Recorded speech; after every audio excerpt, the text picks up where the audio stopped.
My name is Dave Hollenbach, the host of From Embers to Excellence, a podcast that explores the many facets of leadership from the perspectives of some amazing people.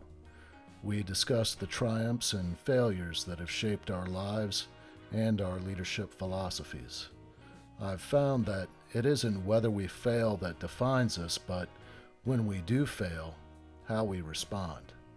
Leaders dust off the ashes and use their failures as fuel to work harder and as lessons to come back wiser and stronger, more resilient, more determined, and more committed to excellence. Today I'm speaking with Lucas Caneda. He is a global team leader at Uniqorn Incubator and a professional rugby player in Sarlat, France, which is southwest region of France. Professional rugby player there in that town. He was born and raised in Buenos Aires, Argentina, until he was 25. Played rugby from the age of 5, eventually becoming a professional athlete, and then uses his experience in the professional sports world to um, really apply the lessons that he's learned in his career in professional sports to help startup companies develop and really achieve their goals. So, um, and then one of the more recent startups that you've been working with is Challenger X, and we'll get into that. Um, and what it is that they do and how you got involved with them. But first, I'd like to get an idea of, what your life was like growing up in Argentina, maybe what your parents did, and really how your world in Argentina shaped who you are today, and maybe some of the people that were very influential in your life and in your career. Sure. Hey, Dave. It's a pleasure to be at your show, and thank you for that good introduction. As you said, I was born in Argentina. Um, I was very happy to have a good family, sporting family, both parents working. Sometimes my dad had his own company for the past 20 years. I mean, middle class, good good relationship.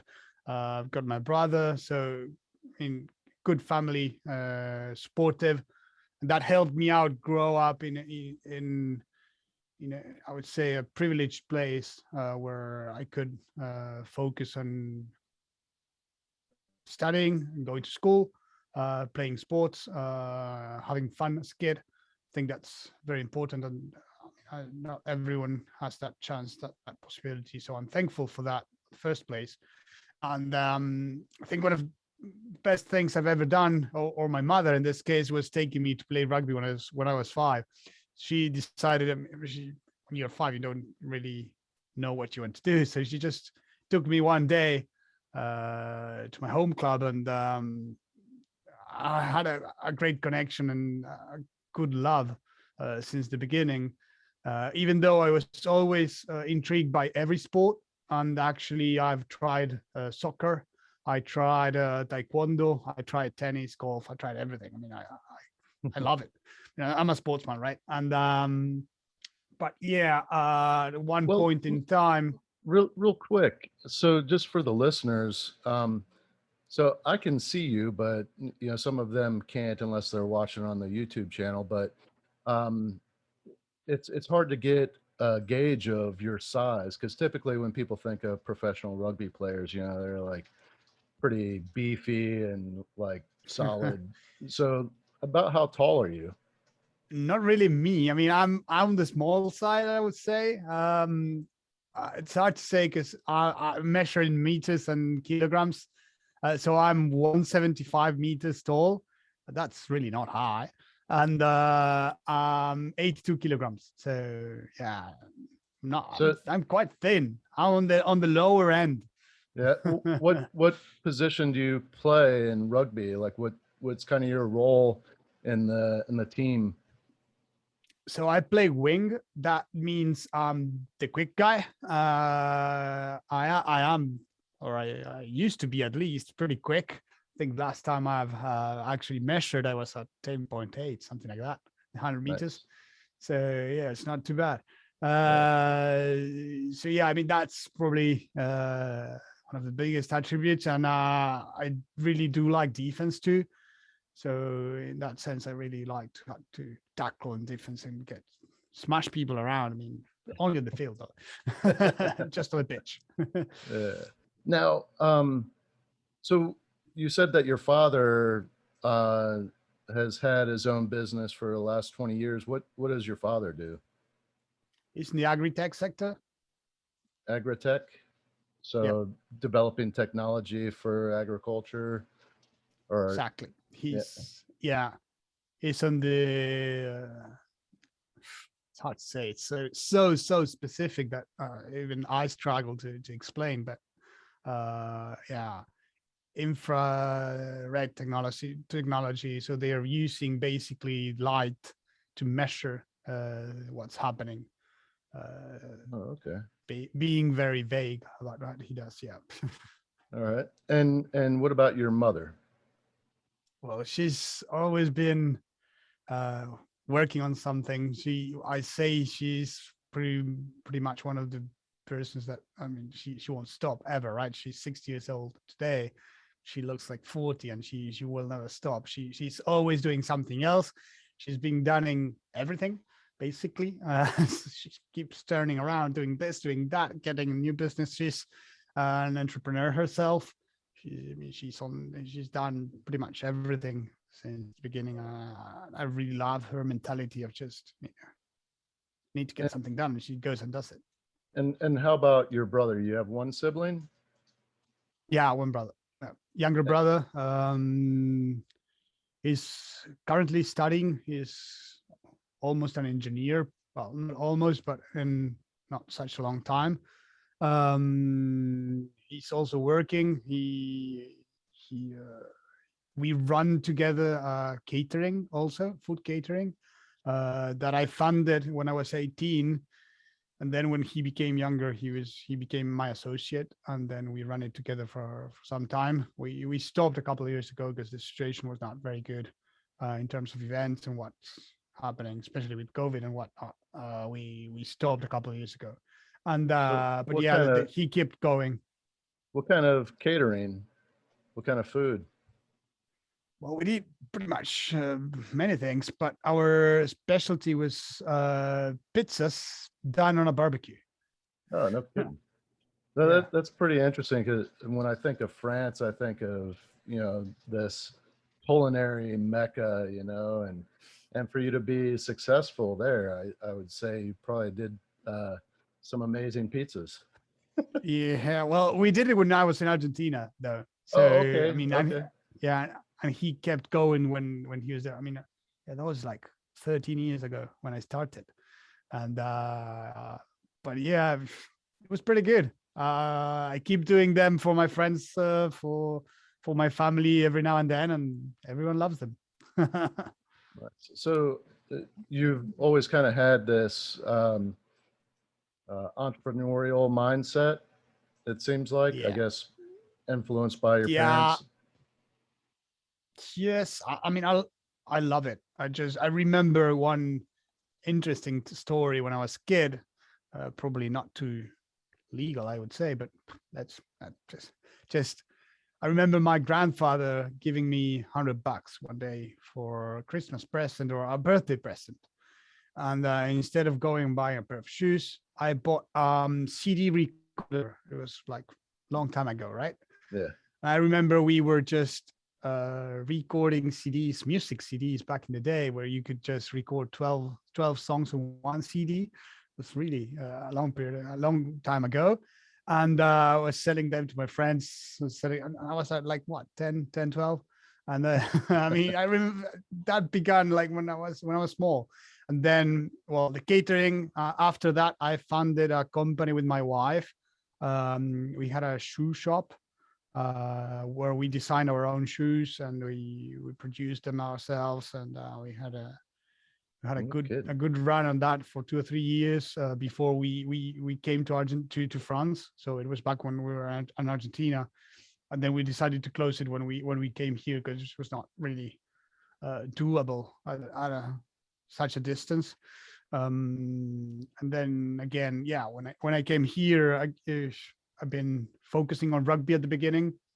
Eventually, started to think that there was much more to do, not just play rugby. Even though I love it, it's my passion, and I still want to keep going. But on the other side, I also want to do other things. That's how eventually I kept studying. I've studied management degree the last couple of years. I finished that, I think it was 2019. And for the past 2 years, I was looking what to do. And luckily, a year ago, exactly, yeah, I think in 2 or 3 days, it will be a year ago that I joined Unicorn, and lots of things have been going on. Actually, today, one of the companies that we've helped funded at the beginning and that we've incubated and accelerated for the past 15 months is going public in Canada. So that's actually one of a great story. Is that the Challenger X company that you were talking about? Not yet. This one's called XR Applied. It's an augmented reality company. And the Challenger X that you mentioned, it's a different thing. But we funded it, the company, with roughly a month and a half, 2 months ago. And we are actually working on an IPO and a listing in the Aquis Exchange in London in the next couple of weeks. So Nice. hopefully you'll see that happening pretty soon and pretty quick, actually, because 2 or 3 months from funding to a listing, it's Well, a good show, a good challenge. tell me a little bit about Challenger X and what was the name of the company in Canada? XR Applied, but X, XR I Applied? think that speaks for itself, actually, and it's listed already and people can find a lot about it.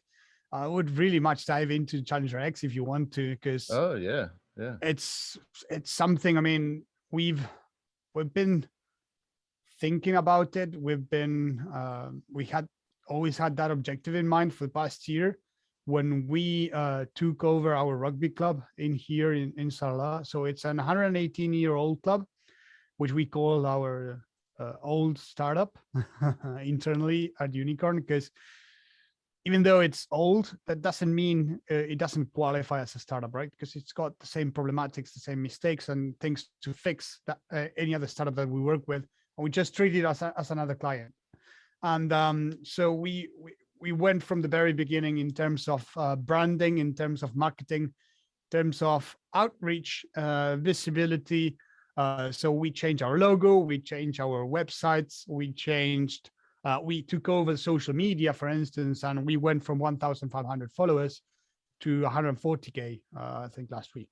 So those things are, I mean, we come from the digital marketing space, and that's something we know how to do, know how to manage. And we said to ourselves, let's create a big marketing tool around our club that allows us to promote our sponsors a lot better, for instance, because what are your sponsors looking for when they engage with you is actual visibility, eyeballs. At the end of the day, it all comes back to that. What are you going to provide to me for me to engage with you? It needs to be a win-win situation where both sides benefit and leverage one another, let's say. So we took over that, and slowly other clubs, other teams started asking ourselves, how did you do that? Can you help us? We would like to get your ideas, use what you did. How can we work together? And that was our original idea. So we had the answer for that, luckily. So we brought up this platform that puts um, all the little pieces that we've been working on that we already show a proof of concept of through Sarlat Rugby. Well, okay, this is the package that we can offer. This is what we can actually do for you guys with Challenger X. We can just take your amateur or semi-professional club to the next level. So one of the first things that comes to mind always is whenever you go to a website, and you go to an amateur club's site, you can see the difference right away. You can see they are not professional. You can see they're got plenty of things going on and nothing's very well managed. And if you go see our case, we are a very small amateur club or semi-professional club in France in the 5th division. But if you go to our website, we are just like any other. In fact, in terms of social media reach, we are, I think, the 5th or 6th club in France, which doesn't, I mean, doesn't look obvious. And that's what we are bringing for other teams out there that want to reach us. And the good thing is it's not rugby focused. So we can do this for any club, for any team in any country. In fact, our first client or partner is a soccer club. How did you come about getting involved with the Unicorn Incubator? And can you talk a little bit about what exactly an incubator is? Yeah, sure. First, your first question, I was approached at the beginning by the rugby club, Sarlat Rugby. I was not very convinced because at the beginning, when they first approached me, I was playing a much higher level. I was looking for a top tier, I would say, club. But I said, okay, I mean, they've called me. I at least owe them meeting them, right? Giving them a possibility. So my wife was 8 months pregnant. We took our car. We drove here to Sarlat anyways to meet the guys and at least have some lunch and see what's going on, right? And immediately I've met the president, the actual founder of Unicorn, and that's how I got in love with his ideas and what he was building and what he was doing, and that we started working right away in all our projects, and we started growing, and I learned so much from him. And here I am today. We funded Challenger X together with a couple other investors that we work with, and things are growing pretty big in every sense. And that was the main reason, or the actual, I mean, that love at first sight that got me hooked. And what does an incubator do? In our case, because I won't be able to speak about other incubators because there's many and everyone works differently. But first and foremost, I would like to explain what a startup means for us. So you need to be able to have done three things. First is have a proof of concept, something that you've produced that actually, even if it's an alpha beta test, we don't care. You need to have a couple clients that have tested what you produced. And third thing is that you need to be able to convince at least your family to invest in your company. Because if they are not confident about what you're doing, if you're not yourself, how would an incubator be part of what you're doing? And at a later stage, when we present to you investors that work with us, how would you convince them either? So that's why we ask for those three things. And we consider a startup anyone that meets those three criteria, actually. And then if those things are met, we just ask ourselves a big important question, that is, what are we going to do for this startup to bring added value to help them accelerate and grow and meet their objectives. Um, so if you ask us what are we doing for our clients, it's exactly that. Identifying where do they want to get, what do they want to achieve, and how are we in our position going to support them, take them, and accompany them to get to that place that they are looking for. And our focus is again on the digital marketing side. So we do work a lot on article syndication, SEO, ASO. Currently, today we own more than 5,000 keywords, ranked number one on on Google Play and in the App Store, which is at today's world pretty big, because in most of the companies are having their own apps, leveraging that side. And then we are one of our other pillars is the investors relationships. We've been running a site that's called Born to Invest for the past 22 years. I think it was first up and running in 1999, and it's been running campaigns for thousands of clients ever since.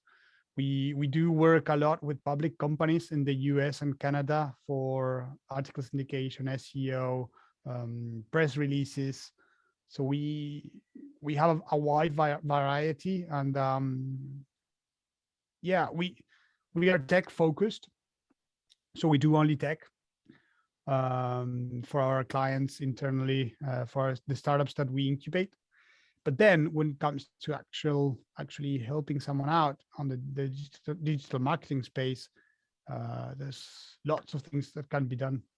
One of the things that I wanted to touch on, because based on your background, I know that you've got quite a bit of experience. And then just in this international world well, helping startup companies achieve their goals, it takes a level of leadership expertise to lead somebody from where they are to where they want to get to. And to understand maybe some of your uh, your leadership philosophy, I'd kind of like to get an idea of maybe some of your influences growing up in rugby, maybe some of your Hmm. coaches. Clearly you've had um, or clearly you have been influenced by your parents um, with the entrepreneurial spirit, but in how you approach things, and really, I would imagine in professional sports, the mindset of just pushing through adversity and maybe it takes a level of endurance, whether it's mental endurance, physical endurance, to achieve what you've achieved. And I'm just kind of wondering what your influences have been, and maybe if you could talk a little bit about your leadership philosophy and how you apply it to helping startups. Yes, sure, Dave. I think there's a great connection between sports, especially team sports, and business. I do tend to talk about this because I think it's very important, and there's lots of things that we can use on both sides. There's lots of values that you learn through rugby. I mean, there's so many things that you can take from one side and use on the other, and I think that you also are who you are because of your past experiences. And some of the things when you speak about leadership, I do love the word motivation. Think that a team company is driven by motivation eventually, and that's what makes a big difference. So it's all about building good atmosphere, a good working environment, and actually being able to identify what people need, because I'm convinced that there's different ways of motivate individuals, and not everyone needs the same thing. Maybe you are the kind that needs someone to be right beside you and say, hey, this is going to be okay, let's focus on the next step. And maybe you need someone to say, hey, dude, Dave, you need to catch up. I mean, this is wrong. So identifying and knowing the people that you're working with, and I think I've learned a lot of that by leading a rugby team, is knowing what each person needs to help them become a better individual, but also more effective at what they do. It's very, very important. And another thing that I really insist on when it comes to motivation or leadership is leading by example. So I don't really like just telling people what they should do, but I like to do that myself. And I think one of the greatest examples that we've were discussing before we actually went live was the All Blacks, the rugby team, because it amazes me how maybe a game's a bit, disturbed, nothing is happening, and then it just takes one guy that makes a click in his head and then just starts pushing, starts pulling, and starts like showing, leading the way.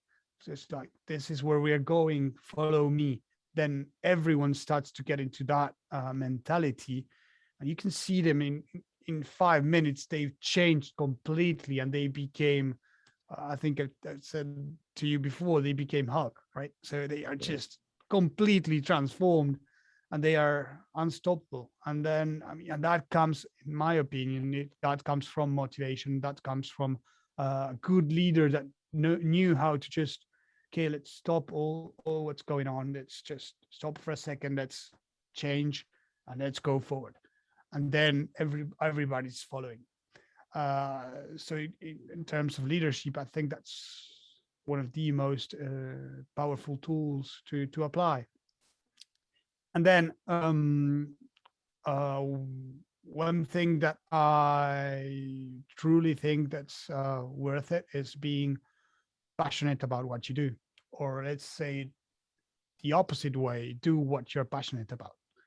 Because if you love what you do, you'll do it a lot better. You'll invest yourself a lot more, and that makes a difference. You don't need to be perfect. You don't need to be the best, but if you love what you do, eventually you'll get it done. And that's what it takes on both sides. I mean, you need that at a rugby pitch, at soccer, no matter what sport you're doing, you need that. And on the business side, it's the same thing. And one of the things I do enjoy the most about rugby, and I keep saying that because no matter if you're small or you're big, if you're fat, if you're thin, if you're short or tall or fat, I mean, anyone can play rugby. It just takes discipline. There's a role for each and every one of us, and that happens at a business. It's very important to identify who and not how, right? So who is the appropriate person to do this task? Who's the most capable? Who has the time to do it? And let's just not focus on how am I going to solve this. If I don't know how to, let's get the right person to do it, because he'll do it a lot better, a lot quicker, and it becomes a lot more effective.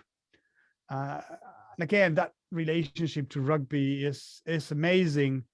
How, I mean, I was told 100 times that I wouldn't ever become a professional rugby player, so I was too small, I was too short, and actually that helped me push even further. But that's me. Someone might have been let down by that information, and lower your arms and just, okay, I'll give up. In my case, that negative approach just made me want even more to prove them wrong, and kept me going, kept my fire inside. I had something to prove, right? And if you find that the thing that drives you, just go get it. Yeah. And I'm curious. So talking about, that the people that were, naysayers that said that you couldn't do it, was it more that you wanted to prove to yourself that they were wrong, or that you wanted to, like, no, um, I'm gonna prove them wrong. I know that I've got it. I know I can do it. I'm curious if there's a differentiation Of course, there. I it was my dream, Dave. My Yeah, dream was to become a professional athlete, a professional rugby player, and that's what I had in mind. I mean, of course, I back in Argentina there were no professional teams. Uh, there used to be one the last couple of years, but not when I was there. So I knew I had to go somewhere else, right? And so I was studying, working, and training. But by that time, when I finished school, I went to university studying engineering. But the truth is, I was not investing as much time as I should to become an engineer. I was doing a little bit. I was working a little bit, but I was training a fucking lot. I mean, I was doing whatever it took to get me to that next level on rugby. I was doing right. other things because I wanted to do them, and I had to on the other side. But what I really loved, what I really was passionate about, was I had that in mind. I mean, I wanted to become a professional rugby player. I wanted to have that opportunity at least for one season. I was not asking much. I just had, let me try this out because I know I can do it, and this is what I want. And then I pushed and I worked to it as much as I could. I could have failed, yes, because that's part of the adventure, that part of the challenge. It can happen. But I was giving myself the most means to succeed, and what I like to say was creating my own luck. So That's, I so you mentioned a little bit about how, knowing the people on your team, it can help you uh, motivate them, and by them knowing you, there it creates this kind of synergistic effect where, you know as a team you can motivate one another, but you have to know each other. And mhm. in sports you get to know each other because you're constantly practicing with one another. And when you're taking on a client, a startup, and you bring them into the incubator and you're working with them and you're trying to lead them from where they are to where they want to be, and to get to know them, to find out what motivates them. How do you go about developing that relationship, and to, like, gain their trust, and that sort of thing, so that you have that kind of relationship where you can lead them effectively? Well, I mean, we are, first and foremost, we are very picky with our clients. We don't just take anyone. Um, we can afford it on one side, but also because we don't want to waste either of our times. Uh, so we like to understand who we are engaging with. So one of the things we always look for is passion. Whenever we meet a startup, a client, we look for that passion, that inside a fire that's running, that's burning, that's driving them, and we need to see it. And you can usually identify that pretty quickly. You can see if someone's loving what they do or they just do it because it's a 9 to 5 job that they need to. It's a huge difference. And the main reason why we look for that is because we are here to help. We are here to support. We are here to try and drive the company through the right route, but we are not doing it for you. If you, the actual founder, are not in a position where you are able to roll up your sleeves and get your hands dirty and into work, nobody's going to do it for you. I think good entrepreneurs know that from the beginning. They know that running a company is a huge risk. Running a company demands maybe working 7 days out of 7, 16 hours a day, and they're willing to do it. Because, I mean, if the actual funder doesn't do it, who else? Not going to do it for you. Doesn't make sense. Yeah, it's interesting that you said it like that.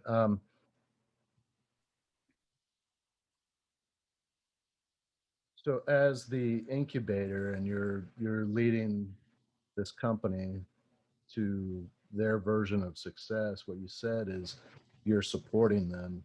And I think that's huge when you're talking about leadership and leading um, whoever it is, whether it's a company that, a startup company, or if it's a rugby team, or you know uh, even if you think about the military or the fire department or something like that, where Yeah. if you're the leader of a small unit, your primary role is to support the people that are doing the heavy lifting. And 100%. I think a lot of times people get that wrong when they get into a position of power. Um, their mindset shifts to where, okay, you need to do what I tell you to do. And It's completely um, wrong. Yeah. It sucks because, again, that's why I said about leading with example, right? One of the best first things we've said. And yeah, and that attitude. I mean, I just hate it when you become, after working a long period of time or not, you become that leader, and then you just forget that you've been in the other side too. That's not what you needed from your leader. That's not what you're looking for. That's not helping. It's not productive. You need someone who's there for you in whatever way you need, because sometimes you need someone to tell to fuck off, and that yeah, might shift them. That might turn the light on back again. yeah, You never know, but that's why understanding people also helps. And I think being honest with each other also uh, helps to get into that healthy relationship where you can say things to your face and just take it as constructive, building something up, and not just not here to complain or whatnot. We're here to fix. We're here to solve problems. We're not here to create new. And that's what a company should focus on too. So the company should be focusing about fixing their problems, not just creating new ones. And together we are a lot stronger. We can do it a lot better as a team. That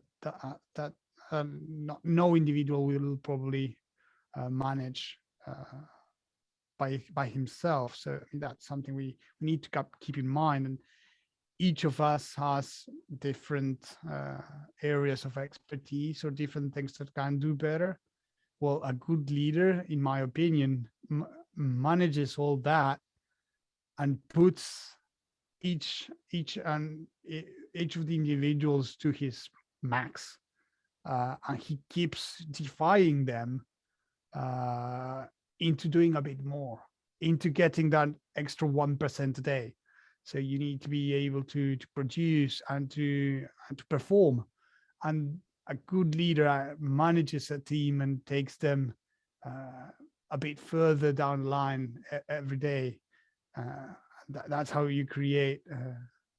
I wouldn't say perfection because nobody's perfect, but you create a damn good team. before we go, I know that you've got to go here shortly, but before we go, so the name of my podcast is From Embers to Excellence, and what that comes from is, you know, I I've spent, well, I spent 23 years in the fire service, and You know, I'd Thank you. thank you.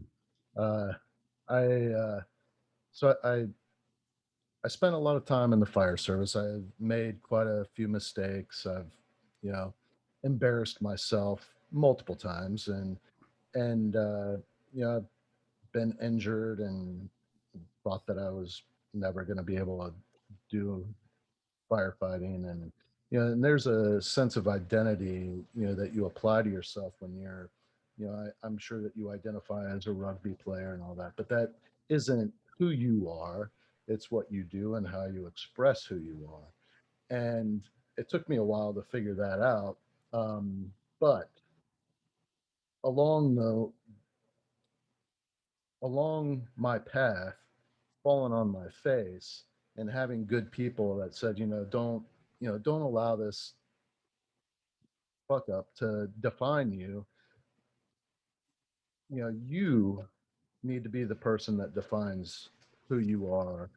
With people that were important in my life, you know, telling me, you know, don't allow these screw ups to define who you are. You know, you need to be the person that defines how people view you through your actions and that sort of thing. And so it kind of steeled my resolve to, you know, really take whatever mistake I made and learn from it and help others avoid that same mistake. But you know, injuries are a different thing, and it's, you know, when you get injured, you have no control over that. And I remember reading something about you, you know, this knee injury that you endured that could have been career ending, and I'm just wondering, like, I would imagine somebody like you, highly motivated, spent their entire life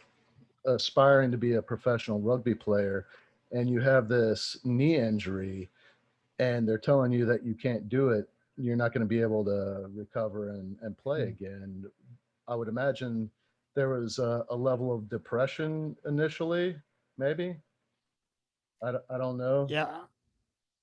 Well, first thing, Dave, I could read right in your face that you've been through the same thing. So I really like discussing with you because I think it's a great experience that we probably both lived through, and it just shows resilience and just push you further. And I think we're constantly tested, right? And as you said, I had a big knee injury. Uh, Maybe because of my position, the position I play, that I need to run quick. That's one of the best things I do. Serious knee injury, surgery in the middle, two broken ligaments. Uh, of course, I wondered if I would ever come back to the level I wanted. And by that period in time, that was in 2014.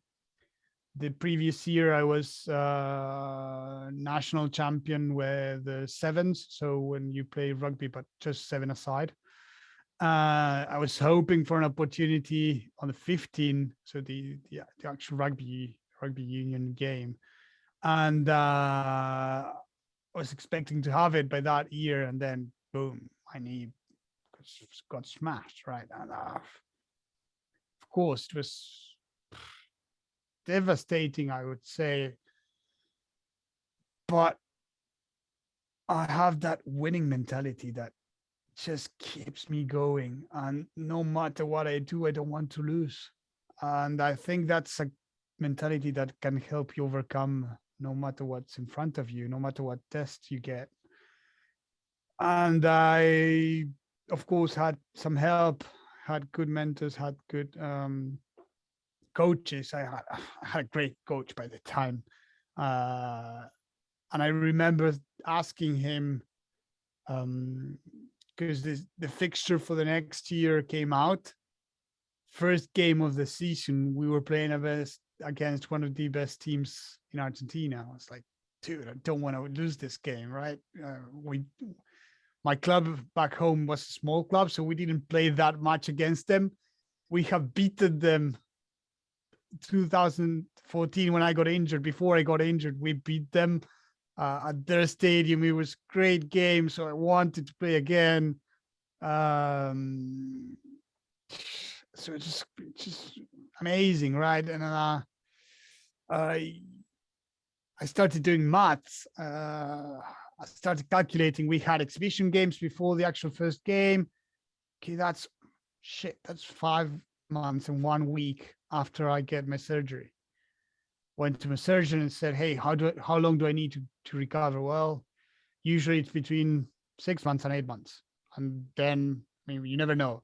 What do you mean you never know? Yeah, I mean that's like minimum. I've never seen it done in less than 6 months. Come on, I have 5. What do you mean you have 5? Yeah, I went to play the first game. Probably not. So I went to my coach, and I think that he knew me pretty well. So that's again comes back to that motivation phase. So he knew me pretty well.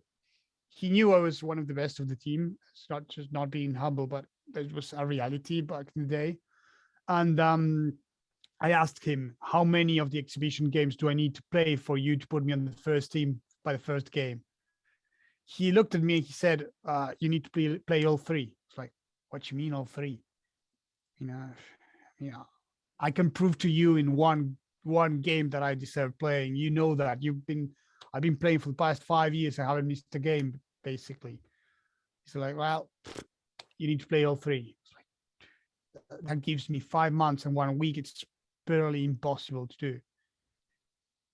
Yeah, I'm sorry, said. So I went back. I was like a bit angry about at him at the beginning because this dude. I mean, he knows who am I. We've been together.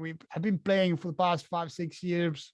Been the top scorer for the past 5 6 years of the team. And I was like, dude, come on, give me a break. But when I think about it, I actually think he was pushing me.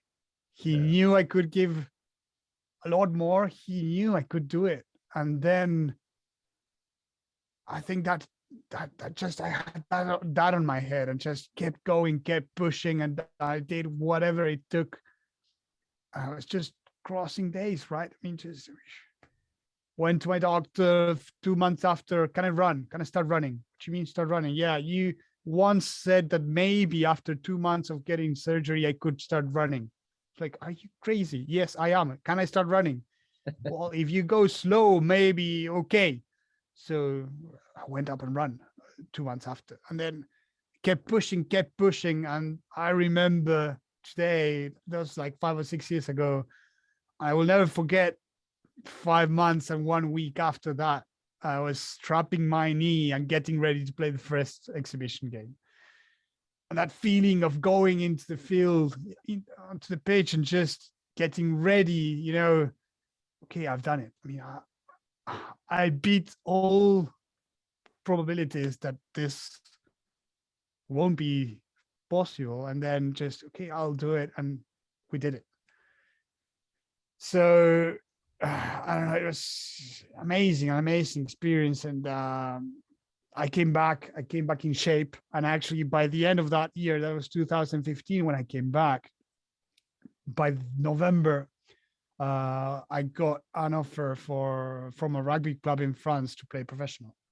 So that Yeah. was like, okay, this is your present after all the effort that you've done. And that's how I see it. Yeah, that's really inspiring. I no, that's really cool. And I keep on thinking of all the crossovers to, really what, the incubator, the Unicorn Incubator does, and how, you're selective with your clients and how they need to have passion, and really, it's not easy to take a startup and get them to where they want to go to be successful. And the fact is that that passion is part of the resilience, that Yeah. resilience, that determination of, like, if your client doesn't have the passion, the fact is that there's probably going to be challenges and getting them from point A to point B. And if they don't have that passion, and they're likely to just throw up their hands in the first sign of trouble or difficulty. And I just think that that's a really good um, way Yeah. of applying that same lesson and mindset. So, and is there anything, I know that you've got to go, is there anything that we didn't touch on that you feel is important to leave the listeners with? No, Dave, I think we had a great chat. I mean, I enjoyed it a lot, and we really connected down there with all this, and I appreciate very much. I'm so happy to meet you actually, and Yeah, to be at your likewise. show. Yeah, thank you so much for coming on, and you know, good Let's luck keep in and touch. every. Yeah, absolutely. I'd love to have you on again because I'd like to dig a little bit deeper because I think you've got a lot more value to add to the listeners. I talk a lot It'll be a about pleasure. leadership. What's It'll be a that? pleasure. Yeah, cool. All right. Well, thank you so much. I hope you have an amazing day. Thank you, Dave. See you soon. Yes, sir. Thank you for listening to this episode of From Embers to Excellence. Please like and subscribe to my YouTube channel. Follow me on your favorite podcast platform and visit hollenbachleadership.com for additional content. My goal is and always will be to add value to as many people as possible. So if I can be of any assistance to you or someone you know, please connect with me via email or on one of my social media accounts, linked on the homepage of my website. Remember, our failures don't define us unless we let them, and the only true measure of a leader is the success of their team.